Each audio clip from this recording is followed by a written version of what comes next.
Graça e paz, eu resolvi chamar essa série Séries do Meu Quarto.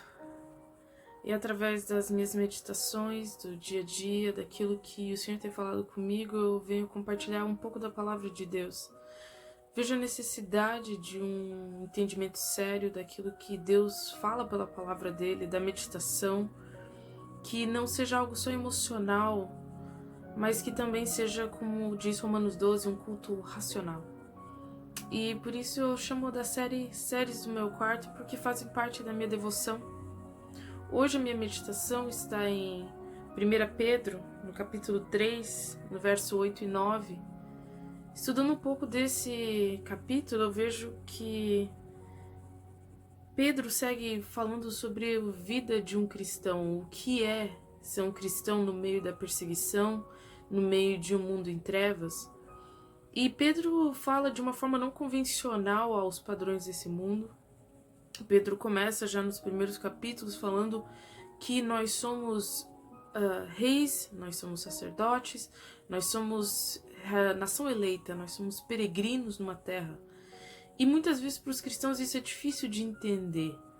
De forma prática, como é que nós vivemos? Nós somos diferentes de todo mundo, nós não seguimos o que as pessoas fazem, mas como é que é isso na sociedade? Pedro instrui as pessoas de viverem de uma forma diferente, não pelas necessariamente por não praticar certas coisas, mas ele fala que a atitude deles em relação ao sofrimento deve refletir algo diferente, deve mostrar um caráter que vem de Cristo. E o exemplo é Cristo, que passou por todas as coisas que nós passamos. E aqui quando ele fala no verso 8, ele fala finalmente, essa palavra finalmente dá a ideia de que ele estava falando de algo, de um tema anterior. Esse tema anterior, obviamente, se refere aos capítulos anteriores, em que ele está tratando de vários assuntos, mas também trata do capítulo anterior, ou dos versos anteriores, que ele estava falando sobre os deveres dos casados. Hoje eu vou concentrar somente nesse verso aqui, 8 e 9.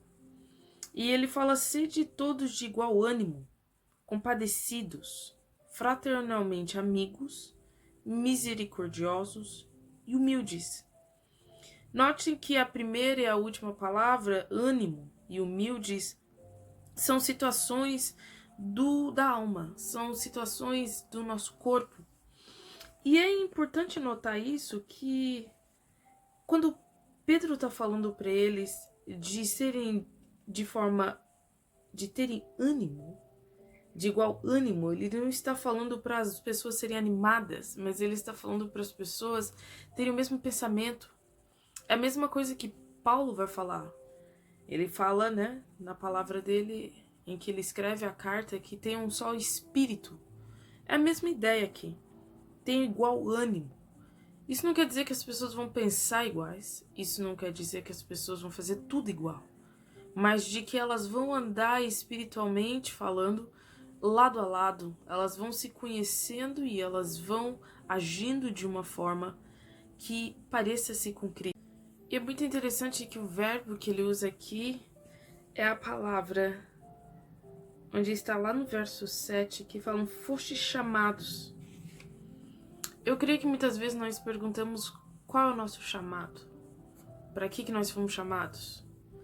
E antes dele colocar esse verbo, que é bem normal no grego, antes ele começa a falar de tudo pela qual nós fomos chamados. O teu chamado é ter igual ânimo com teu irmão. O teu chamado é ser compadecido. O teu chamado é de amar fraternalmente como amigos e de ser misericordioso e humilde. Então a primeira parte aqui que eu já falei de ter igual ânimo, ele fala também de uma situação do nosso coração, de ser humilde. Essa humildade, ela é característica dos crentes, não necessariamente de falar que eu não tenho valor, mas ela é de uma humildade onde eu coloco o outro antes de mim mesmo. Onde o outro tem mais honra. Infelizmente, em ministérios e às vezes na igreja, a gente sempre está procurando destaque, reconhecimento, mas poucas vezes nós estamos dispostos a colocar o outro em primeiro lugar, a pensar no valor que o outro tem, como Paulo mesmo fala, não pensem de vocês mais do que devem. E aí depois ele fala de ações, compadecidos. A compaixão e a empatia não é necessariamente um sentimento, mas uma disposição mental onde eu começo a entender o que a outra pessoa passa. Eu me coloco no lugar dela e eu sei talvez o que ela sente, por mais que eu não sinta. E essa compaixão é interessante que geralmente na Bíblia ela é referida somente a Jesus. É o Jesus que tem compaixão das pessoas. Mas como Pedro já inicia falando que nós somos reis e sacerdote, nação eleita, ele já fala do nosso sacerdócio universal, que também está em Apocalipse. Nós, como cristãos, nós também temos as mesmas atitudes de Cristo, de ter compaixão.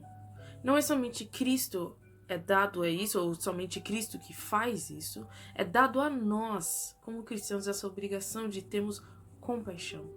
Essa compaixão ela não é algo abstrato, ela é algo que se materializa de forma concreta na vida do cristão a partir do momento em que ele engaja com o outro, entende o outro. E é interessante que também essa compaixão ela não é sem obras. Porque você ama fraternalmente e você é misericordioso nas suas atitudes. Entendendo o outro faz de você uma pessoa que tem misericórdia. Assim como Cristo teve misericórdia de nós e nos deu graça, mesmo nós não merecendo essa graça. E como nós fazemos isso é não pagando mal por mal. Mas quando Pedro está falando de mal por mal, se a gente entender os capítulos anteriores, ele está falando das pessoas pagãs que nos fazem mal, das pessoas não cristãs que nos fazem mal. Então, nós fomos chamados não somente para amar a igreja, mas fora da igreja, aqueles que também nos fazem mal.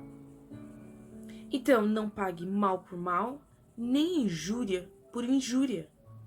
Antes, bem dizendo, ou a palavra como ele está usando no original diz abençoar. E quem pode abençoar senão aquele que foi abençoado por Deus?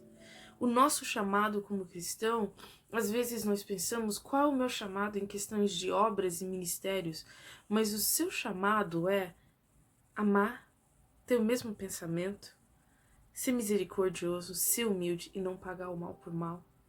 Parece que esse tipo de chamado é o que está sendo deixado de lado na igreja.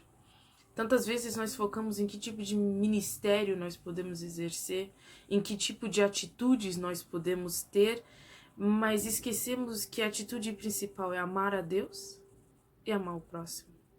Esse tipo de chamado é o chamado maior e é esse tipo de chamado que nós somos chamados a exercer radicalmente. E por quê?